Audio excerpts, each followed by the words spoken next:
Charlie, I think you used the word insane. It is insane. So I've been covering college football for, I hate to say this, almost 30 years. And 7 of that was right in the SEC, at the games, at the practices, in the press box, pretty much every day.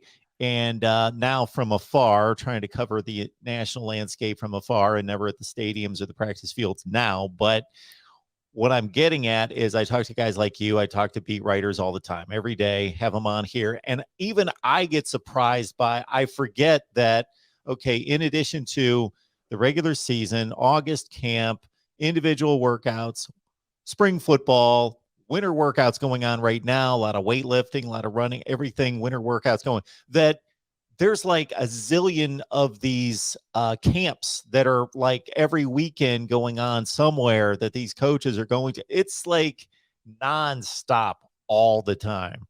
Yeah, it's absolutely brutal, especially at the elite level, at the SEC level. I mean, it's the best league in college football for a reason. They get all of the top talent, and they don't get the top talent by not working for it. And you look at the schedule compared to the salary. Sure, some of these guys make $500,000 bucks. Cody Burns, who just left for the NFL, he was making $300,000. It's a great amount of money. Heck of a lot more than I'm making, But what is that? What is that worth to you? Are you just going to, the way that I said it on our podcast this week, kind of for a lack of a better word, are you willing to sort of sell your soul? Are you willing to say to like a spouse, I'm probably not going to see you almost at all, and like to your children, like I'm not going to be at the house much, but dad's going to make $300,000. What's that worth to you? And absolutely fascinating question right now in college football.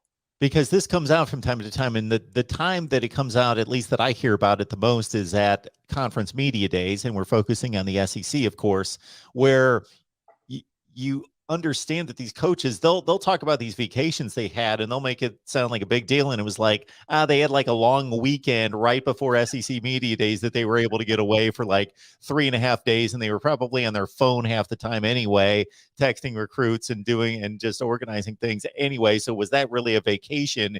And yeah, you get to hear about the lives of these coaches, and hey, they feel grateful if twice a week they can get home just to tuck their kids into bed and see them for like 6 minutes. And it's, yeah, it's, I would probably dive into it for like 3 years, pack away that 800 grand or whatever per season, and then, figure out something else to do, coach some high school ball or something.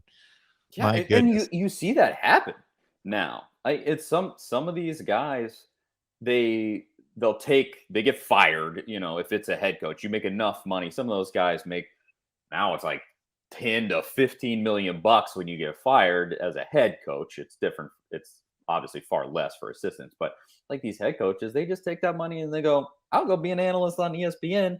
I don't have to work nearly as much. And I'm living the good life, got tens of millions of dollars that I'm just sitting on. Like, why would I go back and do that? It's interesting seeing a guy like just recently you saw Gene Chizik. He's hopping back into it after being an analyst for so long, after getting fired by Auburn.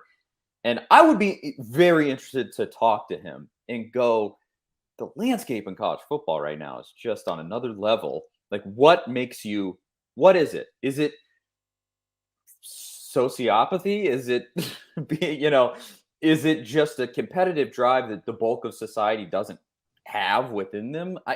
And I think that's a huge part of it with a lot of these guys. Yeah. But I would be interested to hear that explanation for a guy that now you see so many guys jumping out. For a guy that's jumping back in, what's his rationale?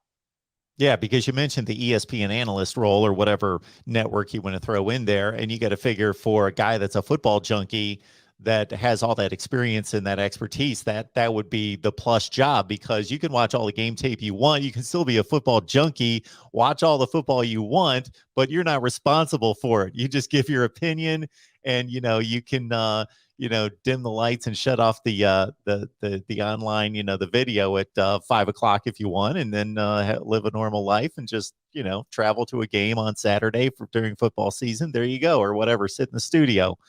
Yeah, it is fascinating to me as well because it's just yeah. Again, I go back to that word, insane. It definitely is, and I mean, just with these moves going on, I'm very interested to see who Tennessee hires for that wide receiver coach. That's obviously an important position with the way that Josh Heupel runs his offense. You want to get the right guy uh, in there. But just even moving forward, the recruiting landscape for college football as a whole is so topsy turvy right now with all the NIL rules and the amount of money that is reportedly being thrown around. Um, that's it's a pretty crazy environment at the moment to be operating in, but it gives us a lot to talk about. That's a plus.